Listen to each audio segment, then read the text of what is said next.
नमस्कार, जय हिंद साथियों, स्वागत है आपका मेरे चैनल पर। आज आए हुए हैं हम खाटू श्याम मंदिर और ये वीडियो आपके लिए बहुत ही ज़्यादा फ़ायदेमंद होगी और दर्शन कराएंगे खाटू श्याम बाबा के, क्योंकि इस मंदिर की बहुत ही ज़्यादा मान्यता है और यहाँ पर हर रोज़ हज़ारों की संख्या में आते हैं लोग। और जो खाटू श्याम जी महाराज जी हैं वो घटोत्कच के पुत्र थे और कृष्ण भगवान ने उनको आशीर्वाद दिया था कि तुम कलयुग में पूजे जाओगे। जो भी अगर आपके पास आएगा हारा हुआ इंसान, वो उसके जीवन में आप जीत की उमंग और वो विश्वास भर दोगे जिसके कारण वो जीत ही जाएगा। वो किसी भी तरह की फील्ड में होगा, वो जीतेगा। इस मंदिर की इसलिए ख़ास बात यही है, जैसे बहुतों की हर ये कलयुग है, कलयुग में हर किसी के जीवन में कुछ ना कुछ परेशानियाँ होती हैं। और ये जो भीड़ है ना, ये लोगों की परेशानियों की भीड़ है, क्योंकि ये कलयुग में जी रहे हैं हम। कलयुग में परेशानी एक स्वाभाविक सी चीज़ है और ये भगवत गीता में लिखा हुआ है। ऐसा कोई शख्स नहीं होगा जो गृहस्थ जीवन में हो वो परेशान ना हो, क्योंकि सुख दुख ये हमारे जीवन को परिपूर्ण करते हैं। अगर आपके जीवन में सिर्फ सुख ही होगा तो आपका जीवन परिपूर्ण नहीं हो पाएगा। इसलिए सुख और दुख ये दोनों ही हमारे जीवन को परिपूर्ण करते हैं। भगवत गीता में कर्म की भी भगवत गीता में 1 से लेकर 18 अध्याय में करीबन 20 बार कर्म का जिक्र किया गया है। और वो क्यों करा गया है कि फल के लिए कर्म मत करो, कर्म करो। आप कोई भी काम कर रहे हो तो आप ये मत सोचो कि मैं इस सैलरी के लिए कर रहा हूँ ये काम। आप सिर्फ काम करो। अगर आप नौकरी लाइन में हो तो आपको प्रमोशन मिल जाएगा। आप सिर्फ काम करो। Love your job, not love your company. अपने काम से प्यार करो, कर्म कर्म करो। यही चीज़ गीता में बताई गई है। तो वही चीज़ लोग समझ नहीं पाते हैं। सॉल्यूशन हमारे पास ही होता है, मगर हम दर बदर भटकते रहते हैं। हर एक चीज़ का समाधान है, मगर हम उस समाधान को ढूंढने के लिए कोई ज़रिया ढूंढते हैं। यही मानव जीवन है। और अज्ञानी अज्ञानी कोई भी धार्मिक चीज़ को एंटरटेन नहीं करेगा और इन सब चीज़ को पाखंड बोलेगा, अंधविश्वास बोलेगा, क्योंकि वो अधर्मी है। जो धर्मी होंगे वो हमारे सनातन धर्म का सम्मान करेंगे, हमारे देवी देवताओं का सम्मान करेंगे और हमारे ग्रंथ का सम्मान करेंगे और उनको फॉलो भी करेंगे। भगवत गीता में कर्म के लिए यही बताया गया है। और 3 तरह की श्रेणियों में बांटा गया है हमारे जीवन को: सात्विक, राजस्विक और तामसिक। जो तामसिक लोग होते हैं वो अधर्मी होते हैं। मांस, मदिरा और वैश्यावृत्ति, अनेकों अधर्म कर्म करते हैं और उनका अंत भी बहुत ही गलत होता है। जो राजस्विक होते हैं वो लोग जो कि कलयुग में जीने के लिए जो करना पड़ता है वही करते हैं। और जो सात्विक होते हैं वह भगवान की शरण में लीन होते हैं, जो कि हिमालय पर्वत पे बैठे हुए हैं। क्योंकि आजकल के टाइम पे सात्विक रहना लगभग इम्पॉसिबल ही है, क्योंकि सात्विक में आपको मांस, मदिरा और ब्रह्मचारी का पालन करना पड़ता है। और यानी कि मांस मदिरा का सेवन नहीं करना है और ब्रह्मचारी का पालन करना है और किसी का कोई बुरा नहीं करना, मोह माया से दूर रहना है। तो ये सात्विक कर्म होते हैं।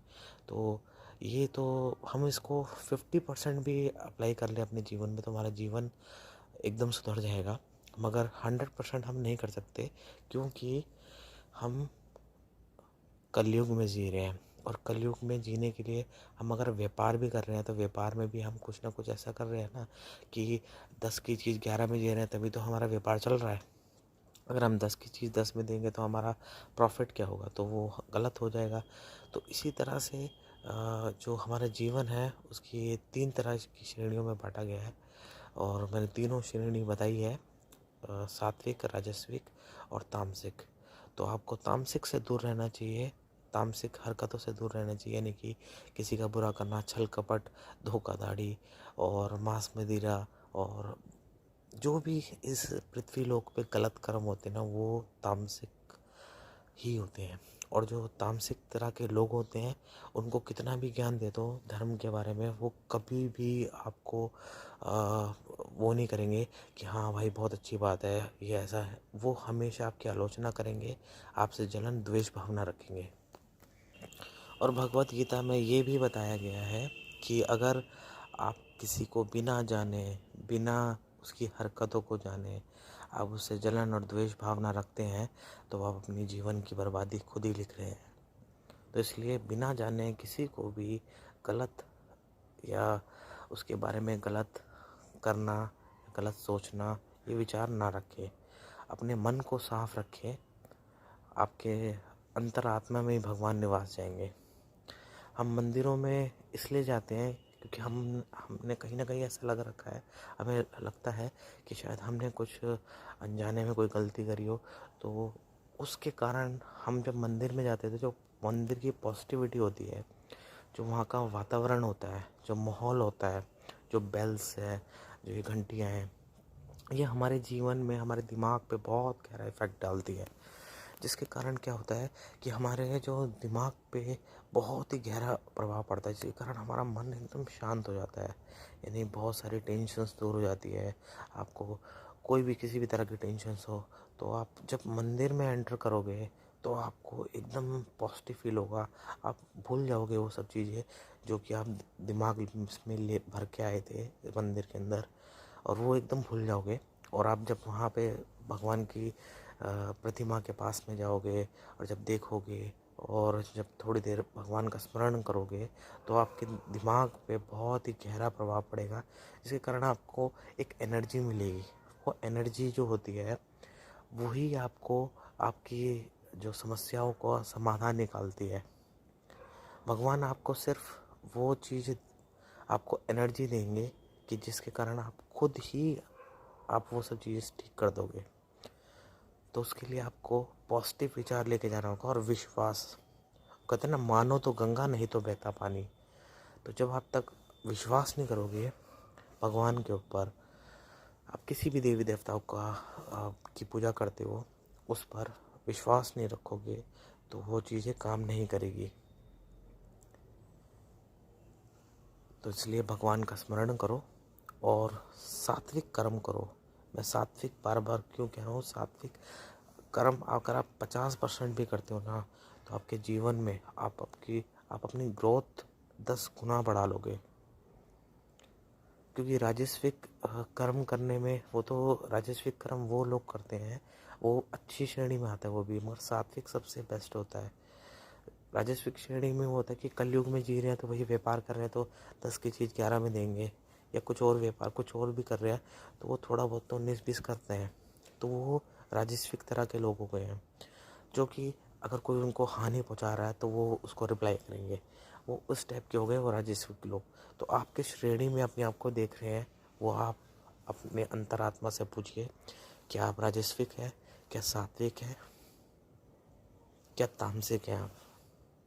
इन तीनों श्रेणियों में से आप कौन से हैं? आप अपनी अंतरात्मा से पूछिए, आपको जवाब मिल जाएगा कि आपके कर्म कैसे हैं, सात्विक है, राजसिक है, तामसिक है। आपके कर्म ही आपको बताएंगे आप किस श्रेणी में आते हैं, और आपको इसका समाधान कैसे निकालना है। अगर आप तामसिक श्रेणी में आते हैं, तो उसका समाधान मैंने बताया है कि सात्विक हो जाए, राजस्विक हो जाए, तो आपके जीवन में जो प्रॉब्लम्स हैं वो करीबन बहुत ही कम हो जाएगी। मतलब अगर 100 है तो 100 में से 50% तो होगी कम। भगवत गीता में ये भी बताया गया है, जैसा कर्म करोगे वैसा ही फल मिलेगा, जो बोया है वही काटना पड़ेगा, और जो आपने इस जीवन में आपने करा है वो तो भोगना ही पड़ेगा, चाहे वो आपने अच्छा करा हो बुरा करा हो। और गरुड़ पुराण ये कहती है कि आपको मरने के बाद भी जो आपके बुरे कर्म है उसका दंड मिलेगा। 28 तरह के नर्क बताए गए हैं गरुड़ पुराण के अंदर। तो आपको अपने कर्म सुधारने होंगे। आपको क्या, सबको, हम सभी को। हम जो कर रहे हैं क्या गलत है क्या सही है, वो हमें अंदर आत्मा से पूछना चाहिए। अगर हम कोई कर्म कर रहे हैं जिसके कारण किसी को दुख पहुंच रहा है तो शायद हम कुछ गलत कर रहे हैं। और अगर हम कोई ऐसा काम कर रहे हैं जिसको किसी को खुशी महसूस हो रही है, खुशी हो, उसके जीवन में से दुख दूर हो रहा है, तो हम सही कर रहे हैं। तो ये कर्म की परिभाषा है। अब आप किस तरह के कर्म करना चाहते हैं वो आपके ऊपर निर्भर करता है। क्योंकि शायद आप बेईमानी और उल्टा सीधा काम करके लोगों को पैसा तो मिल जाएगा मगर सुकून और चैन नहीं मिलेगा, और उसका दंड भी भोगना ही पड़ेगा। और हर तरह के से दुख परेशानी मिलेगी। ऐसे आपने बहुत से देखे होंगे एग्जाम्पल, बहुत से लोग गलत काम करके बहुत मोटा पैसा कमा लेते हैं मगर उनके जीवन में कभी भी खुशियाँ नहीं आ पाती है। दुख की यानी कि हमेशा घर में डिस्टरबेंस, यानी कि समझ गए होंगे, लड़ाई झगड़े का माहौल, मतलब पॉजिटिविटी नहीं रहती है। लड़ाई झगड़ा उल्टा सीधा, मतलब यानी घर में शांति नहीं होगी बिल्कुल भी। और हाँ, एक एक बात और भी बताना चाहूँगा मैं आपको कि आप हमेशा भगवान से जब भी कुछ मांगने जाते हैं तो कुछ ना कुछ मांगते हैं कि मेरे को ये मिल जाए, मेरे को वो मिल जाए। तो आप मेरी एक बात ये ट्राई कीजिएगा, आप ना रुपया पैसा धन दौलत को छोड़ के आप बस सुख शांति और समृद्धि मांगना अपने लिए। ये जो मैं बात बता रहा हूँ आपके जीवन में बहुत बड़ा बदलाव ला देगी। मैंने ये बात क्यों बोली है, क्योंकि सुख शांति समृद्धि जब आप मांगोगे तो आपके पास रुपया पैसा दौलत सब चीज़ खुद ब खुद आ जाएगी। क्योंकि जहाँ शांति होती है वहाँ देवी लक्ष्मी माँ खुद ही पधार आसन लगा लेती है वहीं पे बैठने के लिए। जिस घर में खुशहाली होती है, एकता होती है, प्यार होता है, वहाँ पर लक्ष्मी खुद निवास जाती है। तो आपको रुपया पैसा मांगने की ज़रूरत ही नहीं है। आपको सुख शांति और समृद्धि मांगो, आपके जीवन में खुद ब खुद सब कुछ ही सही हो जाएगा। तो वीडियो कैसी लगी, अब दर्शन करने जा रहे हैं, बताना ज़रूर कमेंट करके।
दर्शन कर लिए हमने और अब बाहर की तरफ आ गए हम।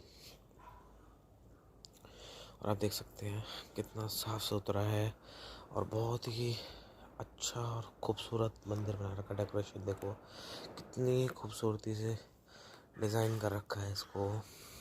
और हमें लग रही थी बहुत तेज़ भूख, क्योंकि हम दोपहर में आए थे और दोपहर से लेके और शाम हो गई थी, तो हमें लग रही थी बहुत तेज़ की भूख। फिर हमने सोचा कुछ खाते हैं।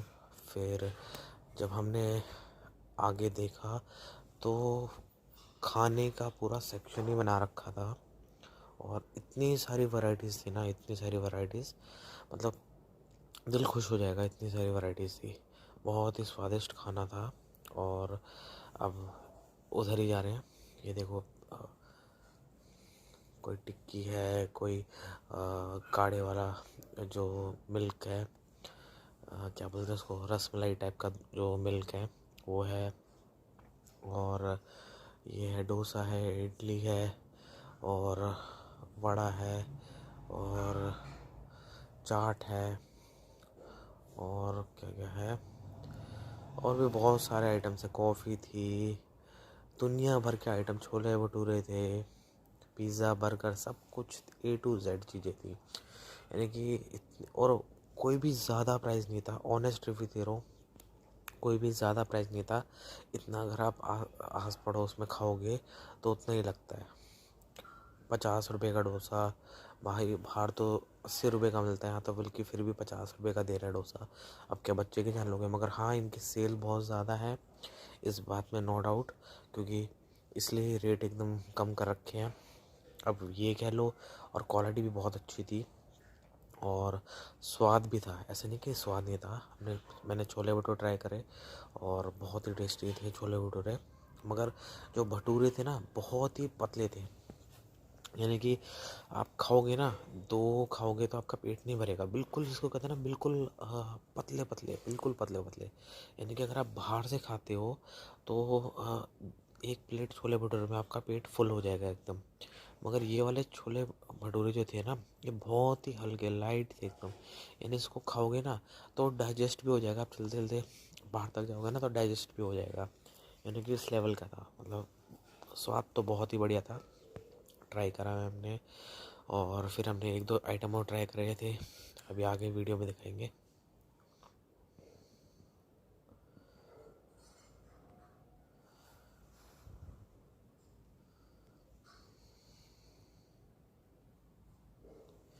ये तोड़ी हमने एक बाइट और बहुत ही लजीज स्वादिष्ट, और गाजर का अचार दिया हुआ था हमें। मतलब स्वाद आ गया था एकदम। यानी कि ये रेट भी सही था और खाना भी ठीक अच्छा था। कोई ये नहीं था कि बेकार बेकार हुआ। फिर गोलगप्पे ट्राई करे, गोलगप्पे भी सही थे। क्वालिटी बहुत अच्छे से मेंटेन कर रखी है। यानी कि कोई भी श्रद्धालु ना खा के खाना बीमार नहीं होगा, इस बात की गारंटी है। एकदम साफ़ सफाई और बढ़िया खूबसूरत तरीके से बना रहे हैं और हम लोगों को खिला रहे हैं। तो सबका रेट अलग अलग है, किसी का 50 है, किसी का 30 है, किसी का 40 है। ये भाई हमारी वीडियो देखता था, इसने कहा कि भाई आप वही हो ना देसी भोजन। मैंने कहा हाँ। कह रहे हाँ। कह रहा मैं आपको दिखाता हूँ, आपको मैंने चैनल सब्सक्राइब कर रखा है। मैंने कहा अच्छा भाई, चलो कोई तो वीडियो देख रहा है।